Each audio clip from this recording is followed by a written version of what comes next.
Hi అండి, అందరికీ నమస్కారం అండి. ఫ్రెండ్స్, మనకి ఇప్పుడిప్పుడే మరొక బ్రేకింగ్ న్యూస్ అప్డేట్ అయితే రావడం జరిగిందండి. అది కూడా రైల్వే ప్రయాణికులకు గుడ్ న్యూస్ చెప్పిన కేంద్ర ప్రభుత్వం అంటూ ఇప్పుడే మనకు ఒక అప్డేట్ అయితే వచ్చిందండి.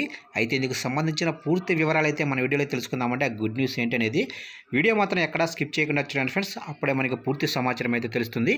ఇక ముఖ్యంగా వీడియో నచ్చినట్లయితే లైక్ చేయండి ఫ్రెండ్స్. ఇక లేట్ చేయకుండా వివరాల్లోకి వెళ్ళిపోదామా.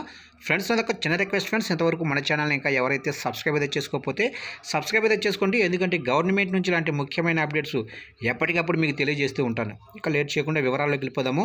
జీఎస్టీ కౌన్సిల్ 53వ సమావేశం ముగిసింది. కేంద్ర ఆర్థిక మంత్రి నిర్మలా సీతారామన్ అధ్యక్షతన నిర్వహించిన జీఎస్టీ కౌన్సిల్ 53వ సమావేశంలో కీలక నిర్ణయాలు తీసుకున్నారు.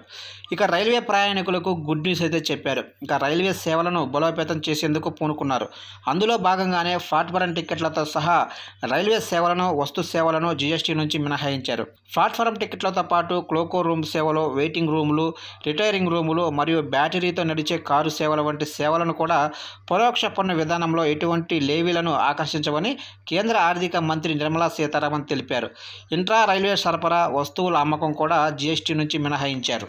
ఇక బ్రిటిష్ వారి దోపిడీ కార్యక్రమం కోసం రైళ్లను ఆరంభించినప్పటికీ కాలక్రమేణా రైలు భారత సామాన్యుడి జీవనానికి ఊతంగా నిలిచింది.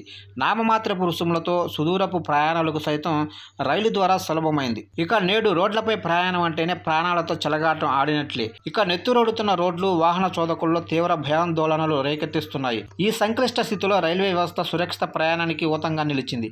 చాలామంది ప్రయాణికులు రైల్వేపై ఆధారపడుతున్నారు. ఇక ప్లాట్ఫారం టికెట్లు, రైల్వే సేవలపై పన్ను మినహాయిస్తూ కేంద్రం తీపి కబురు చెప్పింది.